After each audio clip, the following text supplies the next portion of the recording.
નમસ્તે વિદ્યાર્થી મિત્રો, આજે વાત કરીશું ધોરણ 7 અને વિષય ગુજરાતીના ચેપ્ટર નંબર 6 અવિરામ યુદ્ધના પાઠના મિત્રો સ્વાધ્યાયનું સંપૂર્ણ સોલ્યુશન મેળવતા પહેલા ચેનલની અંદર પ્રથમ વખત આવ્યા છો તો વિદ્યાર્થી મિત્રો ચેનલને ખાસ સબસ્ક્રાઇબ કરી લેવી.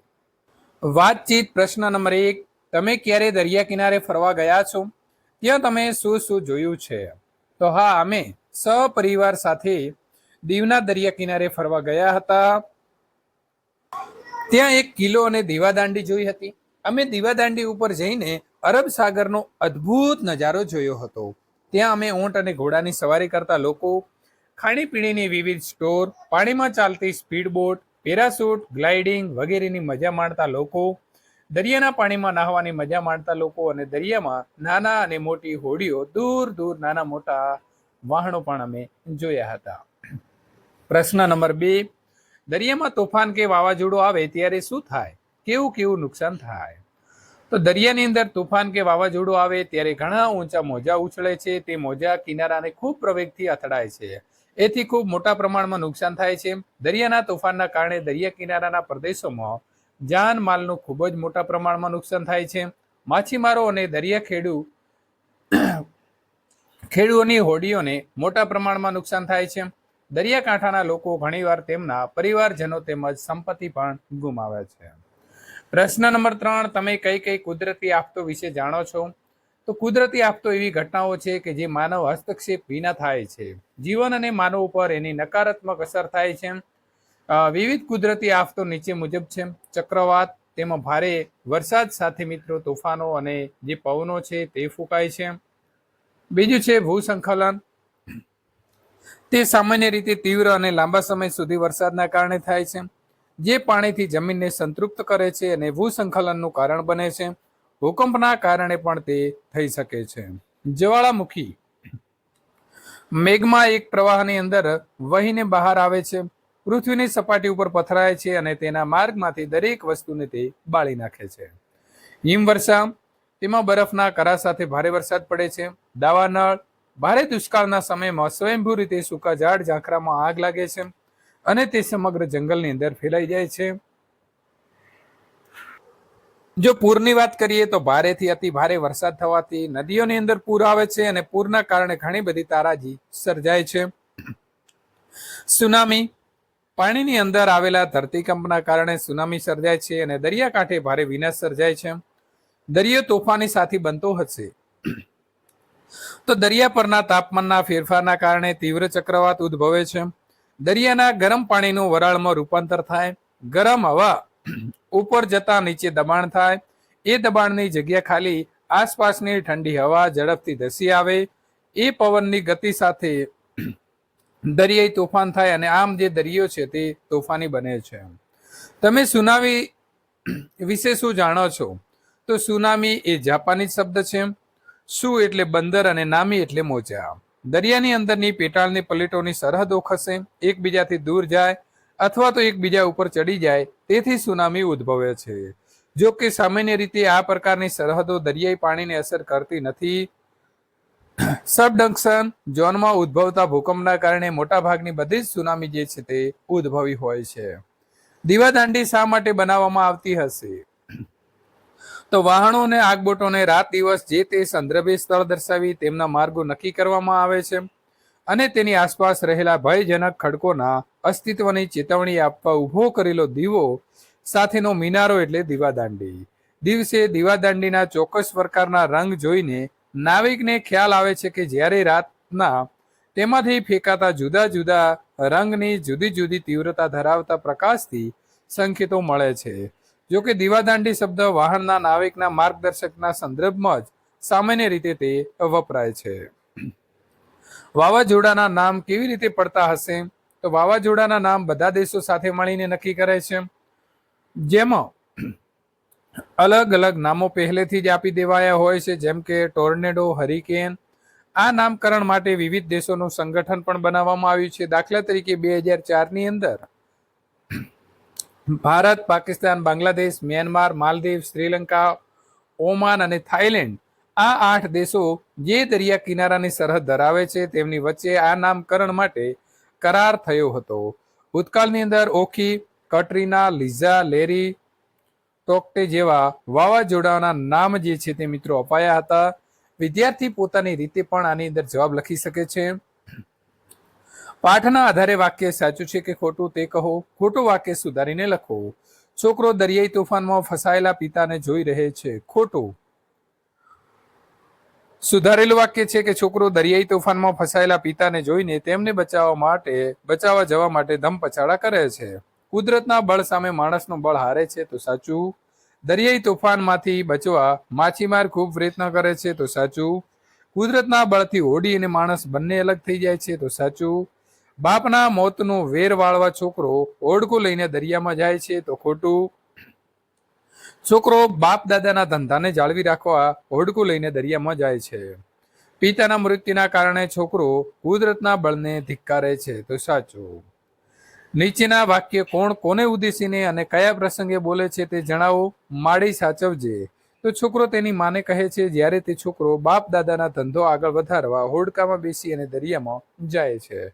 કેમ દોસ્ત, ઓળખાણ પડે છે કે? લેખક છોકરાને કહે છે કે જ્યારે તે દરિયામાં જવા પોતાનો હોડકું તૈયાર કરી રહ્યો હોય છે. લો રામ રામ, સાંજે ફરવા આવશો કે? છોકરો લેખકને કહે છે કે જ્યારે તે ઝપાટા બંધ ચપળતાથી હોડકામાં બેસી અને દરિયામાં જાય છે. વહેલું મોડું સૌને મરવાનું છે ને? તો છોકરાની માં લેખકને કહે છે કે જ્યારે તેનો દીકરો હોડીમાં બેસી દરિયો ખેડવા આનંદભેર ચાલ્યો જાય છે. આપેલા શબ્દ જૂથને લાગુ પડતા અ અને બ વિભાગની અંદર તમારે વહેંચવાનું છે. તો મિત્રો તમારે આપણે અ અને બ અહીં આપેલા જે આ બધા વાક્યો છે તેને આપણે ગોઠવીશું. તો પ્રથમ આપણે જોઈ લઈએ કુદરતનું બળ. તો નદીમાં પૂરની સ્થિતિ ઊભી થવી, પહાડ ધસી પડવો, ભૂકંપથી મકાનો ધરાશયી થવા, જંગલની અંદર દાવાનળ લાગવો, જ્વાળામુખી ફાટી નીકળવો, દરિયાની અંદર સુનામી આવવું, આંખ, હાથ અને પગનું સર્જન. માનવ બળની વાત કરીએ તો ચંદ્ર ઉપર ચંદ્રયાનને ઉતરવું, કૃત્રિમ માણસ એટલે કે રોબોટ બનાવવો, સોલાર સિસ્ટમ બનાવવી, નદી કે દરિયામાંથી વીજળી ઉત્પન્ન કરવી, પાણીના સંગ્રહ માટે ડેમ બાંધવા, અવકાશીય સંશોધન માટે યાન મોકલવું, શરીરની અંદર કૃત્રિમ અંગો મૂકવા.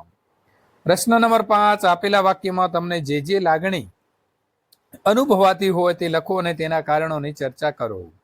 તો અહીં આપણને આપ્યું છે કે રાક્ષસની ચીજો હોય તેમ પવન સુસવાટા બોલાવતો હતો તો શું પેદા થાય? ડર પેદા થાય. માણસનું બળ થાક્યું હતું, કુદરતનું બળ વધતું હતું તો દયા. મને અડી કાઢવા દો, હું દોડીને મારા બાપને બચાવી લાવું, મને અડી કાઢવા દો તો ફિકર. મનુષ્ય હાર્યો અને દરિયો જીત્યો તો નિરાશા.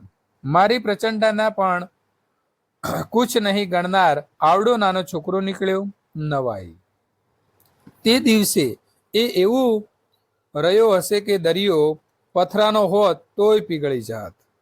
તો મિત્રો દુઃખ. આપેલા શબ્દના નજીકના અર્થ સામે ખરાની નિશાની કરો તો આવશે તુમુલ. તુમુલ એટલે ભયંકર. સાચો જવાબ શું આવે છે? ડ. ધૂસર. ધૂસર એટલે મિત્રો આવશે ક, ધૂળના રંગનું. અતળ. અતળ એટલે અતિ ઊંડું, આવશે અ. ચિંતાતુર તો આવશે બ, વિચારોથી ગભરાવવું. મશગુલ તો આવશે તલ્લીન એટલે કે ક. પ્રશ્ન નંબર મિત્રો 7, આપેલા વાક્યમાંથી રૂઢિપ્રયોગનો અર્થ શોધીને લખો અને નવું વાક્ય બનાવો. અડી કાઢવી તો દોડ મૂકવી. શિવાંશ વાછરડાનો જીવ બચાવવા દોડ મૂકે છે. નવું વાક્ય, પિતાને બચાવવા દીકરાએ હાડી કાઢી. મીટ માંડવી, એકી નજરે જોઈ રહેવું. માં દીકરો પિતાના સંઘર્ષને એકી નજરે જોઈ રહ્યા હતા. નવું વાક્ય, પિતાની તબિયત અચાનક બગડતા મીના એમ્બ્યુલન્સ આવવાના રસ્તા તરફ મીટ માંડી રહી હતી. ઠઠ જામવી તો ભીડ જામવી. ગિરનારની લીલી પરિક્રમા કરવા શ્રદ્ધાળુઓ એકઠા થયા. તો નવું વાક્ય આવશે કે ભાદરવી પૂનમે અંબાજી શક્તિપીઠમાં માતાજીના દર્શનાર્થે ઠઠ જામે છે. આહવાન કરવું તો પડકાર ફેંકવો. ગાંધીજીએ અહિંસાના શસ્ત્રથી અંગ્રેજોને પડકાર ફેંક્યો. લક્ષ્મણે ગુફામાં છુપાયેલા મેઘનાદને યુદ્ધ માટે આહવાન કર્યું. નાક વઢાઈ જવું તો આબરૂ જવી. અભિમન્યુ જેવા નવ લોહિયાથી હાર્યા એથી કૌરવ જે યોદ્ધાઓ હતા એમની આબરૂ ગઈ. હીરાના વેપારીને ત્યાં થયેલી ચોરીમાં શાંતા કાકીનો દીકરો પકડાતા તેમનું નાક વઢાઈ ગયું. નીચેના વાક્ય જે છે તેની અંદર યોગ્ય વિરામ ચિહ્નો મૂકો. તો વિદ્યાર્થી મિત્રો આપણે હવે અહીં જોઈશું. પેલું છે દીપિકા પાસે નોટ, પેન્સિલ, રબર. તો ત્રણેયની અંદર અલ્પ વિરામ આવશે. ચોપડી વગેરે છે, પછી પૂર્ણ વિરામ. પિનલ પાણી લઈને અમને આપ. તો પિનલ પછી આવશે અલ્પ વિરામ અને આપ પછી પૂર્ણ વિરામ. બાપુજી ક્યારે અમદાવાદ જવાના છે? તો બાપુજી પછી અલ્પ વિરામ અને જવાના છે તો પ્રશ્નાર્થ. ખબરદાર ઉદ્ગાર ચિહ્ન, ત્યાં જ ઉભા રહેજો. ઉદ્ગાર ચિહ્ન. અવતરણ ચિહ્નની અંદર લખીશું અરે ભાઈ સાહેબ. ઉદ્ગાર ચિહ્ન. શું ભગવાનને બચાવતા નથી આવડતું? પ્રશ્નાર્થ. અવતરણ ચિહ્ન પૂર્ણ. અમે પ્રવાસમાં દીવ, દ્વારકા, વેરાવળ અને સોમનાથ ગયા. તો દીવ અને દ્વારકા પછી અલ્પ વિરામ અને ગયા પછી પૂર્ણ વિરામ. પ્રાર્થનાના શબ્દો હતા. તો વિદ્યાર્થી મિત્રો અહીં આપણે સિંગલ કોમામાં લખીશું મંદિર તારું વિશ્વ રૂપાળો. નંબર 8 તુલસીદાસે. તો રામચરિત માનસ એ પણ આપણે અવતરણ ચિહ્નમાં લખીશું, ગ્રંથ લખ્યો છે. 9મો આવશે કે બાળકે કહ્યું મને હડી કાઢવા દો. તો આ પણ આપણે ડબલ અવતરણ ચિહ્નની અંદર લખીશું. છોકરો કહે માડી, ઉદ્ગાર ચિહ્ન સાચવજે. તો પછી અવતરણ ચિહ્ન જે છે તે પૂર્ણ થશે. નીચેના વિરામ ચિહ્નો આવતા હોય તેવા બે વાક્ય તમારા પાઠ્યપુસ્તકમાંથી શોધીને લખો. પેલું છે પ્રશ્નાર્થ વાક્ય. ત્યાં તો તું પાછો એને એ ધંધો લઈને બેઠો. જાત્રામાં આગળ બીજું શું જોવાનું આવશે? વાક્ય છે અહીં મિત્રો ઉદ્ગાર ચિહ્ન વાળું આપણે લખીશું. હું આગળ વધ્યો કેમ દોસ્ત? જીવનના છેલ્લા શ્વાસ સુધી દિવાળી બહેન ગિરનારના ખોળે જ રહ્યા. અવતરણ ચિહ્ન. સોના વાટકડી રે કેસર ઘોળ્યા વાલમિયા જેવા લોકગીતો નહીં સાંભળ્યા હોય. સોનલબેન ભાભી ટહુક્યા. વાક્ય અહીં આપણે લખીશું અલ્પ વિરામ. શ્યામ વર્ણ શરીર, કપાળમાં મોટો લાલ કંકુનો ચાંદલો, પ્રમાણમાં મોટા ચશ્મા, સાડીના પાલવથી સદાય ઢંકાયેલું મસ્તક. નંબર 2 બટાકો રીંગણ સાથે, દૂધી સાથે, કારેલા, સકરિયા, ટમેટા અને વટાણા સાથે મિક્સ થઈ જાય છે.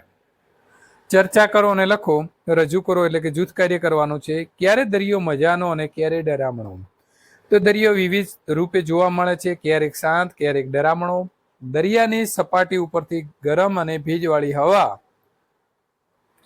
ઉપર ઉઠે ત્યારે લો પ્રેશર સિસ્ટમ ઊભી થાય છે અને શાંત દેખાતો દરિયો ડરામણો બને છે.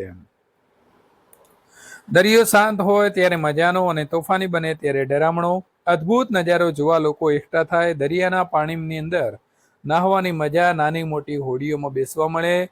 તોફાન કે વાવાઝોડું આવે ત્યારે ઘણા ઊંચા મોજા ઉછળે. પવન વેગથી મોજા સાથે અથડાય. કિનારાના પ્રદેશોમાં જાનમાલનું નુકસાન થાય. માછીમારોને, દરિયા ખેડૂઓની હોડીઓને પણ નુકસાન થાય. પ્રશ્ન નંબર 2 જે તમને દરિયા કિનારે જવા મળે તો? જો મને દરિયા કિનારે જવા મળે તો હું મન ભરીને એની મજા માણી લઉં. દીવાદાંડી, આગબોટો, સાગર ખેડૂઓ એ બધું મન ભરીને માણું. દરિયા કિનારે ઊંટ ઘોડાની સવારી કરું. ખાણીપીણાના પાણીની અંદર ચાલતી સ્પીડ બોટ, પેરાશૂટ ગ્લાઇડિંગ વગેરેની મજા પણ માણું. પ્રશ્ન નંબર 11 પ્રશ્નના ઉત્તર લખો. મા દીકરો અત્યંત ચિંતાતુર બની ગયા, કારણ આપો. તો છોકરાના પિતાની હોડી દરિયાના ભયંકર તોફાનમાં ફસાઈ ગઈ હતી.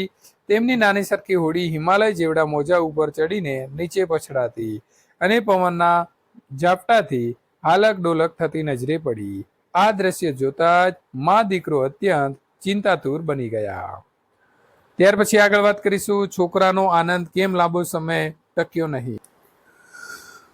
પ્રશ્ન નંબર 2 છે છોકરાનો આનંદ કેમ લાંબો સમય ટક્યો નહીં. છોકરો અને તેની માં સાંજે દરિયા કિનારે તેના પિતાની હોડી લઈને પરત આવવાની રાહ જોઈને ઊભા હતા. તેમણે દૂર દૂર ઝાંખા અંધકારમાં તેમની નાની હોડી હિમાલય જેવડા મોજામાં અને પવનના ઝાપટાથી આલક ડોલક થતી નજરે પડી. આ જોઈ છોકરો આનંદિત થઈ કૂદવા લાગ્યો, પરંતુ હોડી ખૂબ દૂર હતી. પવનનો ઝાપટો એટલો આકરો હતો કે દરિયાનો વેગ એટલો ભયંકર હતો. ધીરે ધીરે દરિયો વધારે ને વધારે પ્રચંડ બનતો હતો. હોડીની એક ઉપર બીજી પછડાટને અને તરત ત્રીજી એમ એક પછી એક પરંપરા ચાલીને પવનના એક ઝાપટે હોડીને અને તેના પિતાને જુદા કરી દીધા. અને આ જોઈ છોકરાનો આનંદ જતો રહ્યો. નંબર 3 છોકરાએ હોડી કેમ તૈયાર કરી હશે? તો છોકરાએ તેના બાપ દાદાના ધંધાને ટકાવવા અને આગળ વધારવાના ઈરાદાથી હોડી તૈયાર કરી હશે. પ્રશ્ન નંબર 4, પોતાના બાપ દાદાનો ધંધો ચાલુ રાખવા અંગેના છોકરાના વિચારો જણાવો. તો છોકરો પોતાના બાપ દાદાના ધંધો ચાલુ રાખવા અંગે વિચારે છે કે તેને ભગવાનને આ ધંધો સોંપ્યો છે. બીજો ધંધો સારો આવડતો હોય તો ભલે, નહીં તો બીકના માર્યા બાપ દાદાનો ધંધો છોડવાથી તેનું નાક વઢાઈ જાય. જેમ દરિયાને તોફાન કરતા આવડે છે તેમ ભગવાનને બચાવતા પણ આવડે છે. તેના પિતા દાદા વગેરે દરિયામાં જ મર્યા, તેથી તેનું પણ જે થવાનું હોય તે થાય, પણ તે દરિયામાં જવાથી પાછો પડે તો તેની માનું નામ લાજે. આ એકમનું અવિરામ યુદ્ધની જગ્યાએ તમારે આપવાનું હોય તો તમે કયું શીર્ષક આપો અને શા માટે? તો કુદરતના શરણે. કુદરતનો મહાઅંશ એટલે દરિયો. આ ઘટના દરિયાના શરણે બનેલી હોવાથી કુદરતના શરણે શીર્ષક જે છે તે અમે આપ્યું છે. નંબર 6, પાઠના આધારે તોફાની દરિયા વિશે 6-7 વાક્ય લખો. તો દરિયાના મેલો ડોહળા પાણીના ડુંગર જેવડા મોજા ઉપરા ઉપરી આવે છે અને ખડક ઉપર પછડાય છે. રાક્ષસની ચીજોની જેમ પવન સુસવાટા બોલાવે છે અને મોજા ઉછળી ઉછળીને ખડકમાં પછડાઈને મોટા અવાજ સાથે ધસારા બંધ પાછા જાય છે. દેવદાનવોના યુદ્ધ જેવા દરિયાની પ્રચંડ મોજાના અવાજ ભયંકર લાગે છે. મોજાની એક પછાટ ઉપર બીજી પછાટ અને તરત ત્રીજી, એમ એક પછી એક પછાટની પરંપરા ચાલુ હોય છે. દરિયામાં હિમાલય જેવડા મોજા ઉપર ચડીને નીચે પછડાય છે. વિદ્યાર્થી મિત્રો, આ પ્રકારના સોલ્યુશન મેળવવા માટે ચેનલને ખાસ સબસ્ક્રાઇબ કરી તમારા મિત્રો સુધી આ વિડીયોને શેર કરવાનું ભૂલશો નહીં.